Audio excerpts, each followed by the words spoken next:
ये भारत देश ऐसा देश है जो आज तक भगत सिंह जैसे को शहीद का दर्जा नहीं दे सका, तो ये हमें कहाँ मानेंगे? क्योंकि जो सत्ता में जो लोग बैठे हैं, ये वही लोग हैं जिन्होंने भगत सिंह, चंद्रशेखर आजाद, सुभाष चंद्र बोस के खिलाफ गवाही दी थी। आरएसएस ने ही अंग्रेजों का साथ दिया था, ये सत्य है, पूरा देश जानता है, पूरे वर्ल्ड जानता है इस चीज को। तो आरएसएस आज सत्ता में बैठी है, जो खुद देशद्रोही है, तो उन्हें हर कोई व्यक्ति देशद्रोही नजर आता है, जबकि असली देशद्रोही ये लोग हैं।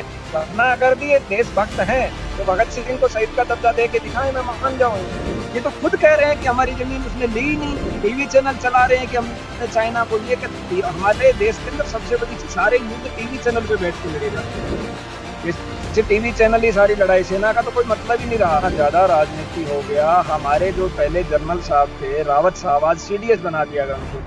वो तो सीधी सीधी मोदी की भाषा बोलते हैं, सेना की भाषा ही नहीं बोलते। जब भी उनको देखिए, एक जर्नल का क्या मतलब है प्रधानमंत्री की तारीफ करने का? हस्तक्षेप की वजह से आज ये जो कुछ हो रहा है, सेना का जो हाल है, राजनीतिक हस्तक्षेप की वजह से।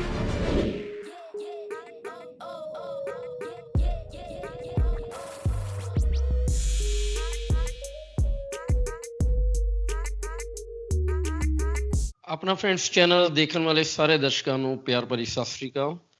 ਤੁਸੀਂ ਦੇਖ ਰਹੇ ਹੋ ਸਾਫ਼ ਤੇ ਸਿੱਧੀ ਗੱਲ। ਸਾਫ਼ ਤੇ ਸਿੱਧੀ ਗੱਲ ਦੇ ਵਿੱਚ ਅੱਜ ਮੇਰਾ ਸਾਥ ਦੇਣਗੇ ਇੱਕ ਉਹ ਸ਼ਖਸ ਜਿਸ ਨੂੰ ਹੁਣ ਪੂਰੀ ਦੁਨੀਆ ਹੀ ਜਾਣਦੀ ਹੈ। ਉਸ ਦਾ ਨਾਮ ਹੈਗਾ ਤੇਜ ਬਹਾਦਰ ਯਾਦਵ। ਤੇਜ ਬਹਾਦਰ ਯਾਦਵ ਇੱਕ ਉਹ ਜੋ ਕਿ ਕੁਝ ਸਾਲ ਪਹਿਲੇ ਭਾਰਤ ਦੇ ਫੌਜ ਦੇ ਵਿੱਚ ਉਹਨਾਂ ਨੇ ਇੱਕ ਐਸਾ ਦਾਅਵਾ ਕੀਤਾ ਸੀ, ਜਿਹੜੀ ਕਿ ਫੌਜ ਦੀ ਅਸੀਂ ਇਹ ਕਹਿ ਸਕਦੇ ਹਾਂ ਕਿ ਉਹਨਾਂ ਨੇ ਪੋਲ ਖੋਲੀ ਸੀ, ਜਿਸ ਦੇ ਵਿੱਚ ਖਾਣੇ ਨੂੰ ਲੈ ਕੇ ਕੁਝ ਚੀਜ਼ਾਂ ਉਹਨਾਂ ਨੇ ਵੀਡੀਓ ਰਾਹੀਂ, ਸੋਸ਼ਲ ਮੀਡੀਆ ਰਾਹੀਂ ਸਾਹਮਣੇ ਲਿਆਂਦੀਆਂ ਸਨ ਤੇ ਪੂਰਾ ਕਾਫੀ ਵਿਵਾਦ ਉਹਦੇ ਉੱਤੇ ਛਿੜਿਆ ਸੀ ਪੂਰੇ ਇੰਡੀਆ ਦੇ ਵਿੱਚ। ਉਸ ਸੋਸ਼ਲ ਵੀਡੀਓ ਤੋਂ ਬਾਅਦ ਇਹਨਾਂ ਦਾ ਨਾਮ ਸਾਹਮਣੇ ਆਇਆ ਸੀ ਪੂਰੀ ਦੁਨੀਆ ਦੇ ਉੱਤੇ ਕਿ ਫੌਜ ਦੇ ਵਿੱਚ ਕਿਹੋ ਜਿਹੀਆਂ ਮੁਸ਼ਕਲਾਂ ਦਾ ਸਾਹਮਣਾ ਕਰਨਾ ਪੈਂਦਾ ਸਾਡੇ ਫੌਜੀਆਂ ਨੂੰ, ਜਿਸ ਦੇ ਉੱਤੇ ਸਰਕਾਰ ਸ਼ਾਇਦ ਨਾਕਾਮਯਾਬ ਹੈਗੀ ਹੈ ਉਹਦੇ ਉੱਤੇ ਉਹਦਾ ਧਿਆਨ ਰੱਖਣ ਲਈ। ਮਗਰ ਜੋ ਵੀ ਹੈਗਾ, ਅੱਜ ਉਹ ਸਾਡੇ ਨਾਲ ਨੇ ਤੇ ਸਾਡੇ ਸਾਹਮਣੇ ਰੂਬਰੂ ਨੇ ਤੇ ਜਿਨ੍ਹਾਂ ਕੋ ਅਸੀਂ ਜਾਣਾਂਗੇ ਕਿ ਜਿਹੜਾ ਅੱਜ ਦੀ ਮੌਜੂਦਾ ਹਾਲਾਤ ਹੈਗੇ ਨੇ ਚੀਨ ਤੇ ਭਾਰਤ ਨੂੰ ਲੈ ਕੇ। तेज बहादुर यादव जी, आपका यहाँ पे स्वागत है साफ और सीधी बात में। आपको एक बार फिर से नमस्कार। नमस्कार, जय हिंद।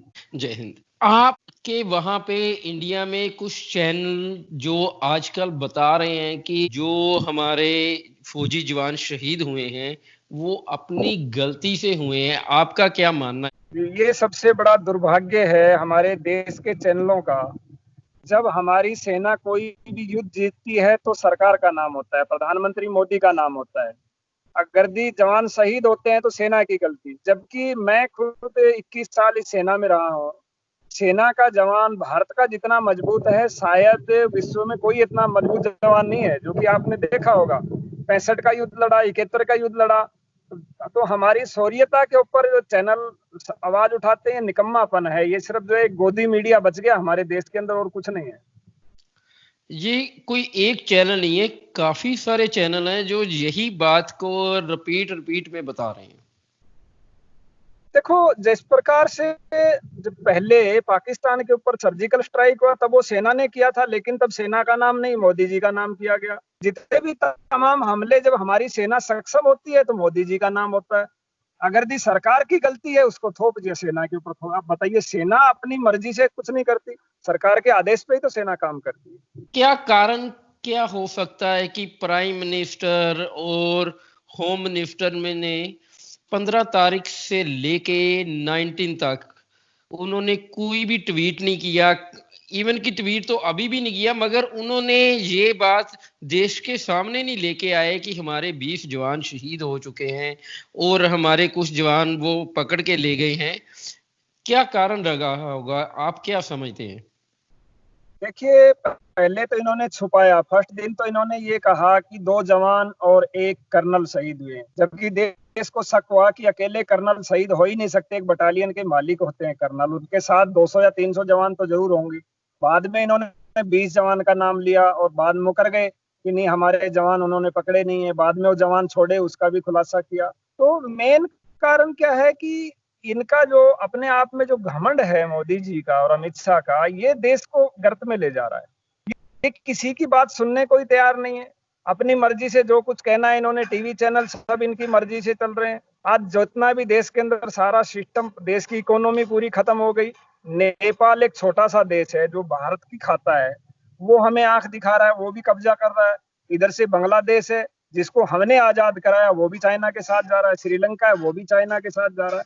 तो इसका मतलब यह है कि हर नीति के ऊपर, विदेश नीति के ऊपर मोदी सरकार फेल रही है। इन्होंने कोई कार्य किया ही नहीं, विदेश नीति के ऊपर कुछ नहीं किया।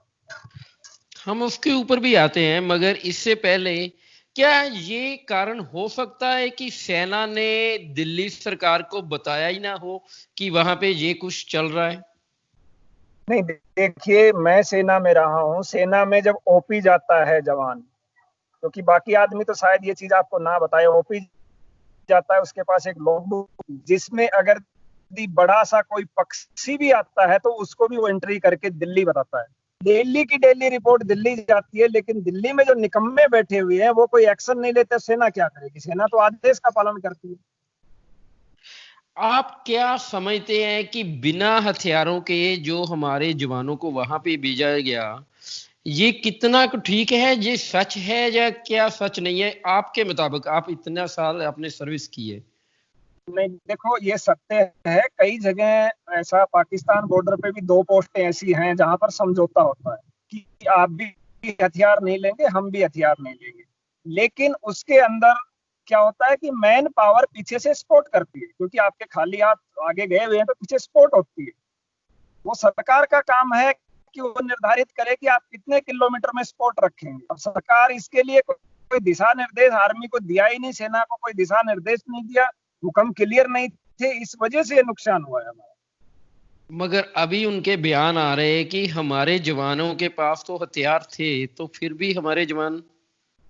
नहीं, ये झूठ बोल रहे हैं। जब क्लियर है, वहां समझौता था, समझौते के तहत ना तो चाइना हथियार रख सकता था, ना हम रख सकते हैं। लेकिन इसका मतलब ये नहीं है कि आप पीछे सपोर्ट ना लें। इस तरह के बहुत से जैसे कोई भी मीटिंग होती है तब भी खाली हाथ होती है, लेकिन हमारा पीछे डिफेंस होता है, कवर करके रखता है। तो ये ये फिर, सरकार का काम है, उसकी परमिशन।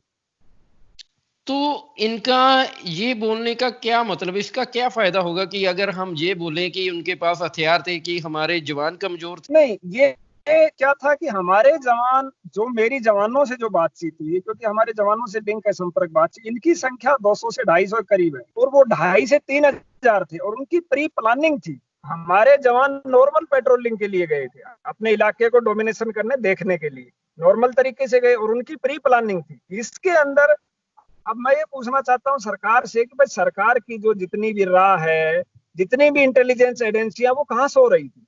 ये तो कहते हैं हमें पल पल की खबर मिलती है, पूरे दिन पाकिस्तान पाकिस्तान चिल्लाते हैं। अभी इनकी जितने इंटेलिजेंस, अजीत डोभाल जो कहते हैं बड़े 30 मार्क हैं, वो कहाँ चले गए? क्यों नहीं इनको खबर लगी कि चाइना हमारे साथ ऐसा करने में? इंटेलिजेंस सारी फेल हो गई इनकी। ਜੇਕਰ ਤੁਸੀਂ ਆਸਟ੍ਰੇਲੀਆ ਵਿੱਚ ਟੈਕਸ ਦੀ ਸਹੀ ਜਾਣਕਾਰੀ ਚਾਹੁੰਦੇ ਹੋ ਤਾਂ MSS ਟੈਕਸ ਸਰਵਿਸ ਦੇ registered tax agent Manpreet Singh ji ਕਰ ਸਕਦੇ ਹਨ ਤੁਹਾਡੀ ਮਦਦ। MSS ਟੈਕਸ ਸਰਵਿਸ ਪ੍ਰੋਵਾਈਡ ਕਰਦੇ ਹਨ ਤੁਹਾਨੂੰ ਸਭ ਤੋਂ ਵਧੀਆ ਅਤੇ affordable service income tax preparation. ਸੰਪਰਕ ਕਰੋ MSS ਟੈਕਸ ਸਰਵਿਸ ਦੇ ਆਫਿਸ ਵਿੱਚ। MSS ਟੈਕਸ ਸਰਵਿਸ ਦੇ ਆਫਿਸ ਤੁਹਾਡੀ ਸਹੂਲਤ ਲਈ ਨੋਬਲ ਪਾਰਕ, ਮੋਰਡੀਆਲੋਕ ਅਤੇ ਐਪਿੰਗ ਵਿੱਚ ਸਥਿਤ ਹਨ। Phone number 0431457638। ਪੰਜਾਬ ਤੋਂ ਦੂਰ ਪੰਜਾਬੀਅਤ ਦੇ ਨੇੜੇ ਬ੍ਰਦਰਜ਼ ਹਵੇਲੀ। ਪਿਓਰ ਪੰਜਾਬੀ ਖਾਣਾ, ਪਿਓਰ ਪੰਜਾਬੀ ਸਵਾਦ, ਪਿਓਰ ਪੰਜਾਬੀ ਮਾਹੌਲ। ਭਾਵੇਂ ਵੈਜ ਖਾਓ ਭਾਵੇਂ ਨੌਨ ਵੈਜ, ਸਨੈਕਸ ਤੋਂ ਲੈ ਕੇ ਫੁੱਲ ਮੀਲ, ਸਭ ਕੁਝ ਅੱਜ ਹੀ ਪਹੁੰਚੋ brothers Haveli, 13 to 15 ਪਲਟਨੀ, Dandenong BIC 3175 Melbourne, ਜਾਂ ਕਾਲ ਕਰੋ 61397922 2777।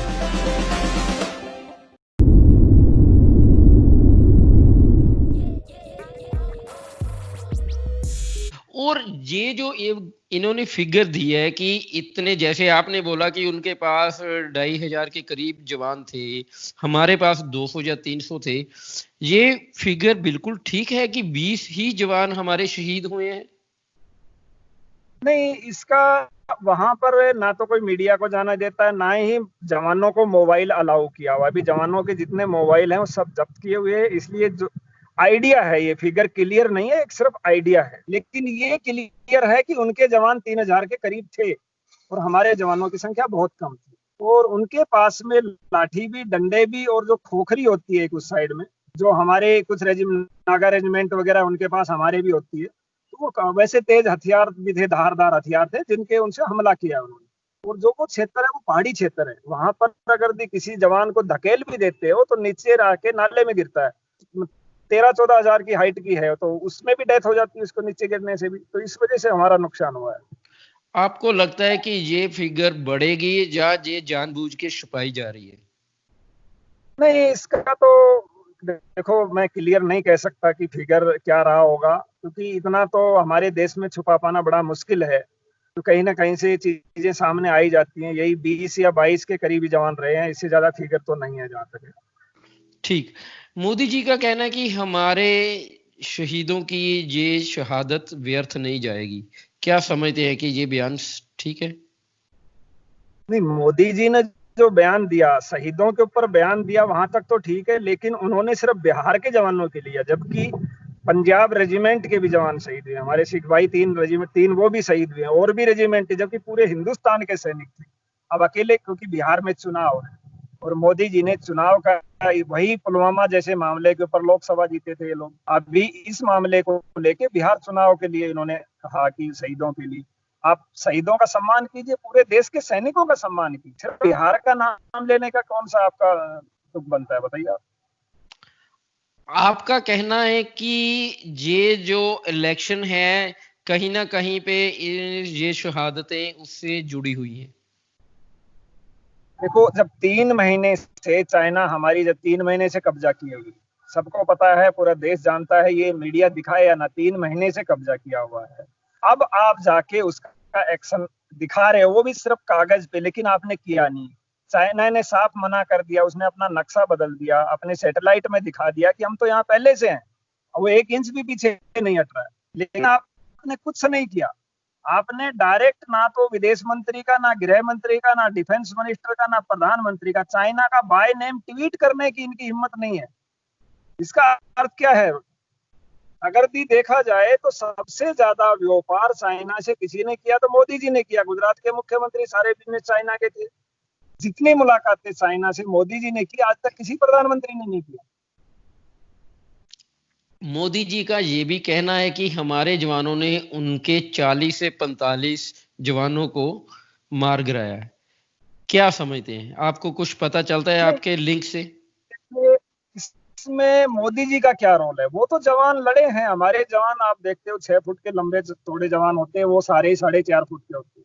वो तो मैं मानता हूँ, क्योंकि आप पहले भी युद्ध हुआ था, रेजांगला का याद है, एक एक को 10-10 ने मारा था। ये तो मैं मानता हूँ, हमारे सैनिक ऐसे तो पीछे नहीं लड़े हैं। जब कर्नल मर गया तो लड़े हैं, जाहिर सी उनका नुकसान तो हुआ है। लेकिन इस तरह की सिचुएशन क्यों हुई? सबसे बड़ा सवाल ये है कि आप कहाँ सो रहे थे? आपके जवानों की शहादत भी हो गई और आपका जमीन भी कब्जा कर लिया उसने और छोड़ भी नहीं रहा है, फिर उसका क्या मतलब हुआ? हमारा ये पूछना है आपसे कि आप मानते हो कि उनके 40 से 45 लोग जो है वो मरे होंगे? नहीं, आंकड़ा तो नहीं है, लेकिन उनके मरे हैं। नुकसान जरूर, करेक्ट आंकड़ा नहीं है, लेकिन उनके जवान मरे हैं, ये निश्चित है। क्या कारण रहा होगा कि इसके लिए इन्होंने सर्जिकल स्ट्राइक नहीं की? पाकिस्तान के खिलाफ तो इन्होंने सर्जिकल स्ट्राइक से 600 के अराउंड जो फिगर आजकल बताई जाती उन्होंने मार। जो सर्जिकल स्ट्राइक थी वो एक प्लानिंग थी, सिर्फ वोट बैंक की राजनीति। तो आपको लगता है कि वो सर्जिकल स्ट्राइक नहीं हुई या हुई थी? नहीं, सर्जिकल स्ट्राइक हुआ था, सर्जिकल स्ट्राइक हुआ था, लेकिन सर्जिकल स्ट्राइक में जो दिखाया था कि इतने मार दिए, वो मार दिए, सब झूठ और झूठा अफवाह फैलाया गया था। इतना बड़ा नुकसान नहीं कर पाए थे। सर्जिकल स्ट्राइक जरूर किया था सेना ने, लेकिन उनका वो नुकसान नहीं कर पाए थे जिस प्रकार से हमारे देश में टीवी चैनलों में चलाया गया था। ये जो फिगर इन्होंने बताई थी कि हमने 600 के करीब उनके लोग मार दिए, तो वो ऐसे ही था?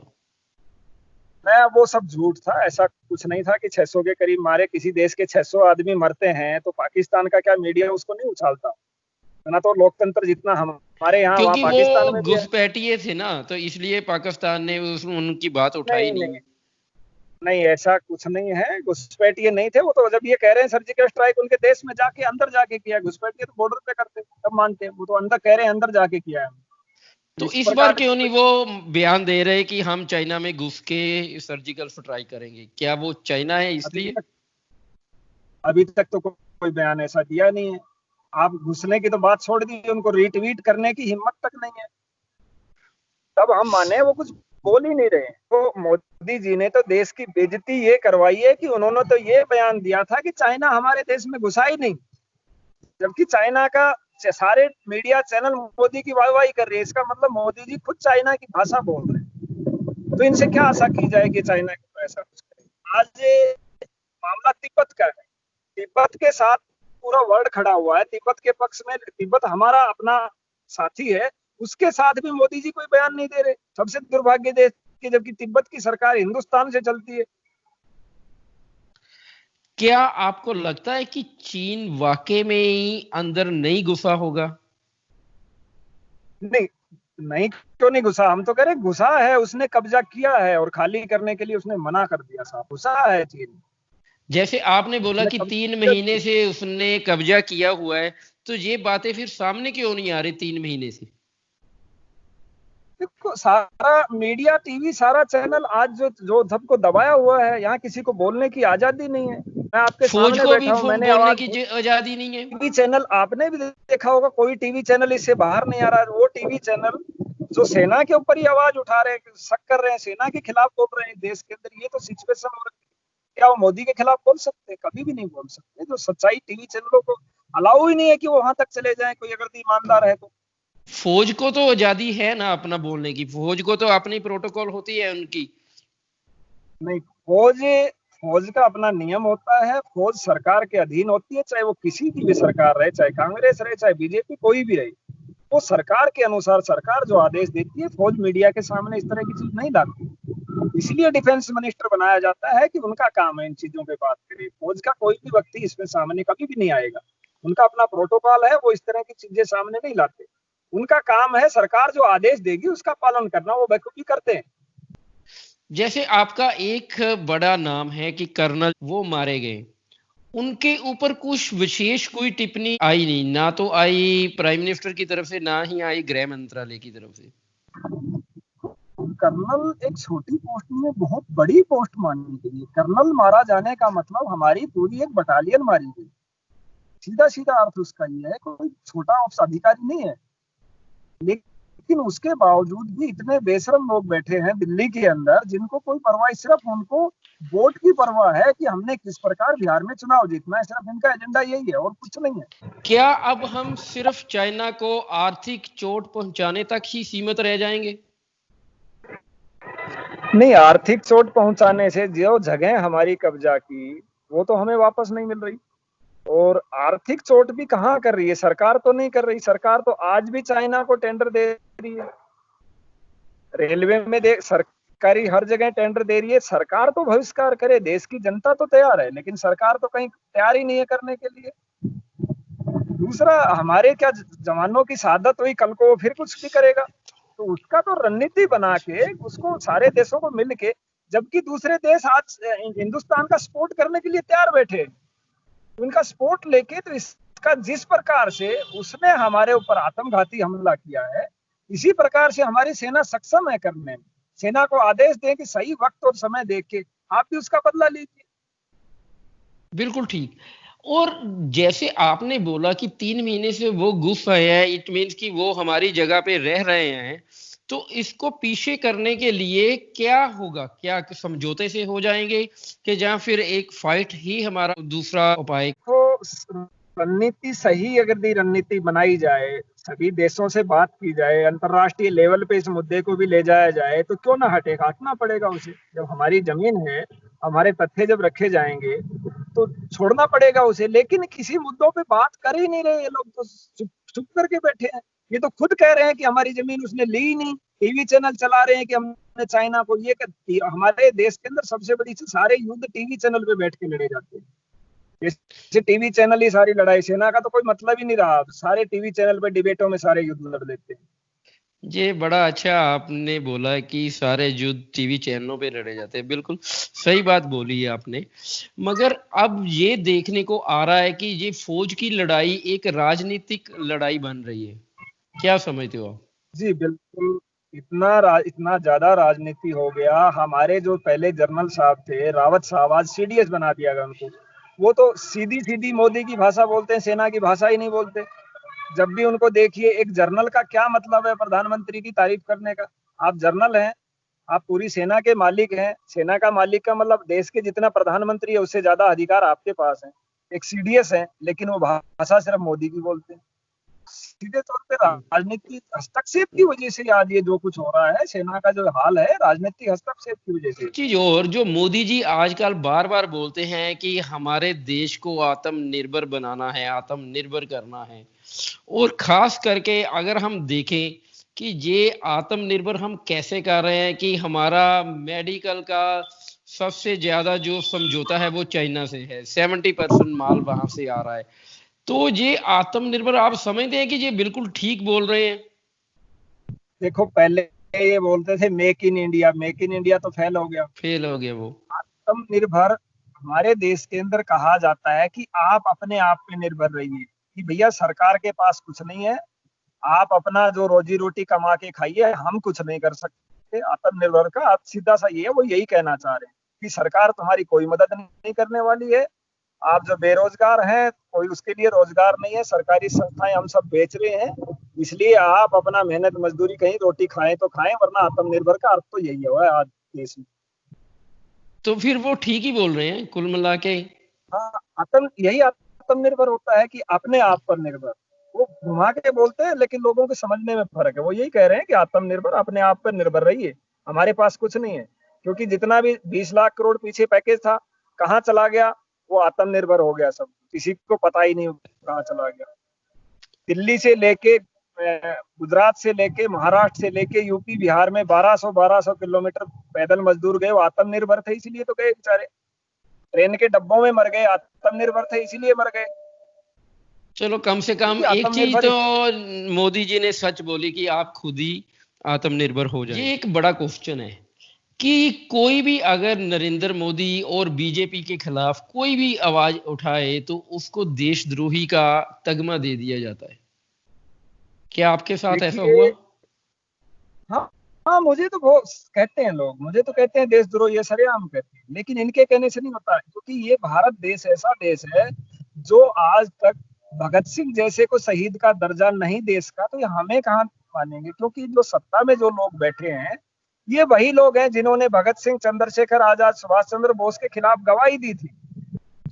आरएसएस ने ही अंग्रेजों का साथ दिया था, ये सत्य है, पूरा देश जानता है, पूरे वर्ल्ड जानता है इस चीज को। तो आरएसएस आज सत्ता में बैठी है, जो खुद देशद्रोही हैं, तो उन्हें हर कोई व्यक्ति देशद्रोही नजर आता है, जबकि असली देशद्रोही ये लोग हैं। वरना अगर ये देशभक्त हैं तो भगत सिंह को शहीद का दर्जा दे के दिखाएं, मैं मान जाऊं इनको। आपका एक बयान हमने सुना है कि आपने बोला था कि बीजेपी के अंदर जो लोग बैठे हुए हैं वो जहाँ तो बलात्कारी हैं वगैरह वगैरह हैं, तो आप क्या इस स्टैंड पे हैं? बिल्कुल हूँ। आप चिन्मयानंद स्वामी का नाम सुना है? तेल मालिश में कितने वीडियो आए थे उसके, क्या हुआ? जिस लड़की ने शिकायत किया उसको जेल भेज दिया, वो छूट गया। कुलदीप सेंगर का सुना है? उनको भी जमानत मिल गया। रही बात जो अब इनका साथ उग्रवाद से भी जुड़ गया है, जिसका डीएसपी देवेंद्र गवाह है। डीएसपी देवेंद्र को इन्होंने चार्जशीट फाइल नहीं किया, उनको जमानत मिल गई। और अमित शाह के बारे में आप क्या समझते हैं? जी, अमित शाह के बारे में आपका क्या कहना है? अमित शाह खुद तड़ी पार रहे हुए हैं। अमित शाह के बारे में सबको पता है, गुजरात के अंदर उनकी क्या हालत है। खुद तड़ी पार जो देश का गृह मंत्री होगा तो क्या हालत होगी उस देश की।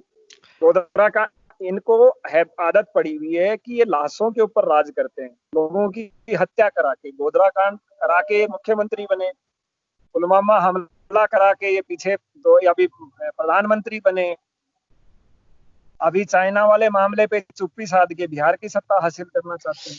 चाइना के मामले में आप बोल रहे हो कि ये इन्होंने चुप्पी साधी हुई है, मगर चाइना तो फिर चाइना है। इन्होंने तो नेपाल ने जिस दिन का अपना वो नक्शा लेके आया दुनिया में, इन्होंने तो उनके बारे में नहीं भी कुछ बोला। नेपाल की जितनी बाउंड्री है सारी बिहार से लगती है।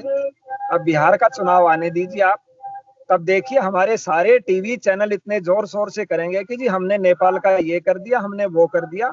करना कुछ नहीं है इन्होंने, सिर्फ टीवी पे डिबेट होगी और जैसे ही चुनाव बिहार का आएगा उस टाइम कागज में ये चाइना को भी पीछे धकेल देंगे, कह देंगे जी चाइना ने भी हमारी जमीन खाली कर दी, देखो मोदी जी इतने बड़े देशभक्त है, चाइना और नेपाल दोनों से निपट लिया, ये घोषणाएं करवा देंगे। बीजेपी हिंदू मुस्लिम की राजनीति करती है, ये मानना है भारत में, क्या समझते हो, सच है जी? ये सच्चाई है। हिंदू मुस्लिम की राजनीति की वजह से ही आज हमारे से बांग्लादेश दूर हो गया, श्रीलंका भी हमारे से दूर हो रहा है, नेपाल भी हमसे दूर हो रहा है, जितनी दूसरी और कंट्रियां हैं वो भी हमसे दूर होती हैं, क्योंकि देश जो है कभी भी वो जाति और धर्म पे नहीं चलता, इंसानियत को इक्वल लेके देश को चलाया जाता है। देश के अंदर सिर्फ हिंदू मुस्लिम की राजनीति की वजह से ही आज हम इस हालात में हैं, ये सत्य है और सरकार को इस चीज को मानना पड़ेगा।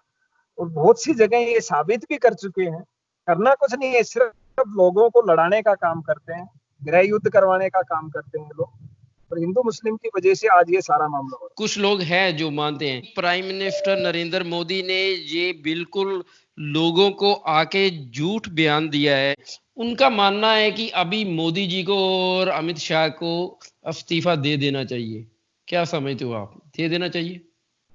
मैं तो ये कहता हूँ कि इनको बहुत पहले दे देना चाहिए था, इनको तो बहुत पहले दे देना चाहिए था, वरना कई दिन ऐसा ना आए कि ये देश की जनता उग्र होकर इनको डंडा मार के भगाए। ऐसा भी समय आएगा, ऐसा नहीं है, ये भारत है और ये जल्दी ये समय आएगा, अगर यही हालात रही तो देश की जनता इनको उखाड़ के फेंक देगी। आज देश की जनता में बहुत आक्रोश है, ये कोरोना के बहाने पब्लिक को कुछ भी नए नए कानून नियम लगा के दबाना चाह रहे हैं, लेकिन अब देख रहे हो कितने 10 दिन हो गए पेट्रोल और डीजल, देश के अंदर डीजल के भाव ज्यादा हो गए, पेट्रोल के कम हो गए, तो हर नीति पे ये फैल रही है सरकार। तो मैं तो कहता हूँ इनको भाई इज्जत इस्तीफा देके चले जाए तो अच्छा रहेगा, वरना जनता तो इनको उखाड़ के फेंकेगी, इसमें कोई दो राय नहीं। आप आने वाले समय में किस पार्टी की तरफ से इलेक्शन में जाएंगे?